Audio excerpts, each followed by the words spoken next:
देखिए हम उसका भ्रष्टाचार जारी मानेंगे। ऑनलाइन शादियां हम करने लगे। अब 50-60 साल बाद ये ऑनलाइन बच्चे जब पैदा होंगे, स्टील का बच्चा होगा या मांस और हड्डियों का बच्चा होगा? ऑनलाइन शादी, सांसद बोले बर्बादी। मोबाइल की आदत बन गई आफत। अजीबो गरीब बयान फिर। श्रीमान देवेंद्र फडणवीस जी आज के कार्यक्रम में मंच पर उपस्थित महाराष्ट्र भारतीय जनता पार्टी के प्रदेश अध्यक्ष श्रीमान बावनकुळे जी, भाजपा के वरिष्ठ नेता और हमारे उप मुख्यमंत्री श्रीमान देवेंद्र फडणवीस जी, मोदी जी की मंत्रिपरिषद में मेरे साथी पीयूष गोयल जी, राव साहब दानवे पाटिल जी, मुंबई भाजपा के अध्यक्ष श्री आशीष शेलार जी, आज जिस संकल्प पत्र पर हम बात करने के लिए एकत्रित आए हैं, ये बनाने की समिति के हमारे अध्यक्ष श्री मुनगंटीवार जी, हमारे राष्ट्रीय महासचिव विनोद तावड़े जी, विनय सहस्त्रबुद्धे जी और आज यहां पर उपस्थित सभी पत्रकार छायाकार बंधु भगिनी, आप सभी का मैं मन से स्वागत करता हूं। आज यहां पर अभी जिस संकल्प पत्र का विमोचन हुआ, वो संकल्प पत्र ये महाराष्ट्र की महान भूमिका, सारी जनता के आकांक्षाओं का प्रतिबिंब है। महाराष्ट्र एक प्रकार से कई युगों से हर क्षेत्र में देश का नेतृत्व कर रहा है। एक जमाने में जब जरूरत थी तब भक्ति आंदोलन की शुरुआत भी महाराष्ट्र से हुई। जब जरूरत पड़ी तब गुलामी से मुक्ति का आंदोलन भी शिवाजी महाराज ने यही भूमि से किया और जब जरूरत पड़ी तब सामाजिक क्रांति की शुरुआत भी यही महाराष्ट्र ने की। और ये महाराष्ट्र की पूरी जनता के आकांक्षाओं का प्रतिबिंब आज हमारे इस संकल्प पत्र के अंदर दिखाई पड़ता है। आज यहां पर मैं आप सबके सामने उपस्थित हूं। इस वक्त हमारे एनडीए की जो सरकार, महायुति की सरकार चल रही है, उसने किसानों का सम्मान करने की बात की है, गरीबों का कल्याण करने को जमीन पर उतारने का काम किया है, महिलाओं का स्वाभिमान बढ़ाने के लिए हम योजनाएं लेके आए हैं और विरासतों का पुनरुत्थान करने का काम भी महायुति सरकार ने किया है।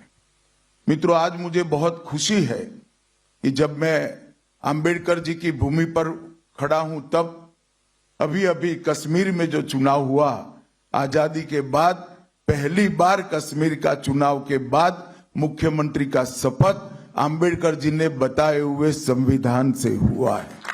इससे बड़ी श्रद्धांजलि अंबेडकर जी की वो नहीं हो सकती।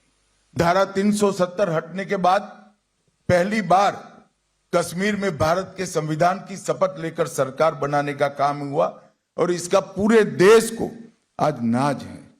हमने इस संकल्प पत्र के माध्यम से महापुरुषों की परंपराओं को, सांस्कृतिक विरासत को आगे बढ़ाने के संकल्प भी रखे हैं।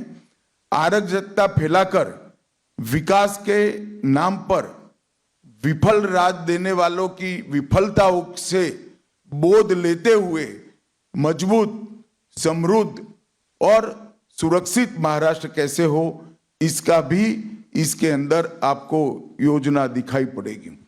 आज चुनाव में हमारा मुकाबला अघाड़ी से है।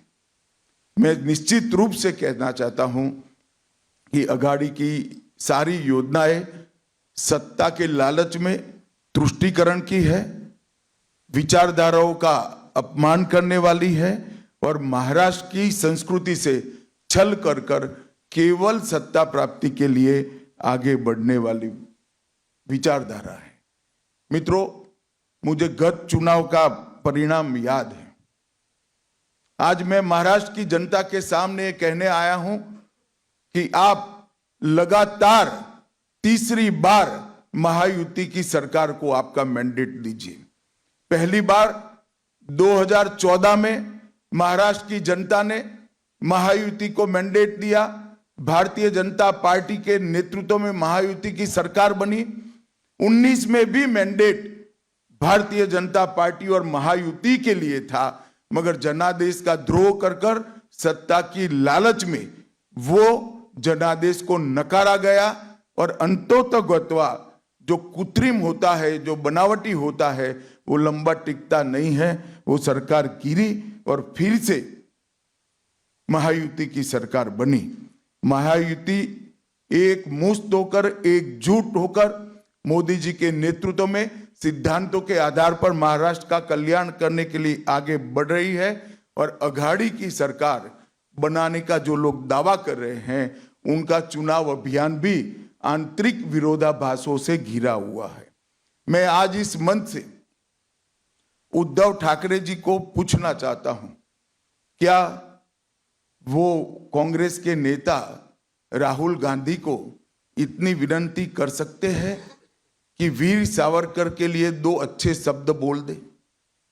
क्या कांग्रेस का कोई नेता सम्माननीय बाला साहब ठाकरे के सम्मान में 2 वाक्य अच्छे बोल सकता है क्या? ये अंतर विरोध के बीच में अघाड़ी की सरकार बनाने का स्वप्न लेकर जो लोग निकले हैं, उनको महाराष्ट्र की जनता जान ले, ये बहुत जरूरी है। भारतीय जनता पार्टी जब संकल्प लेकर आती है, संकल्प पत्र लेकर आती है, हमारे संकल्प पत्थर पर की लकीर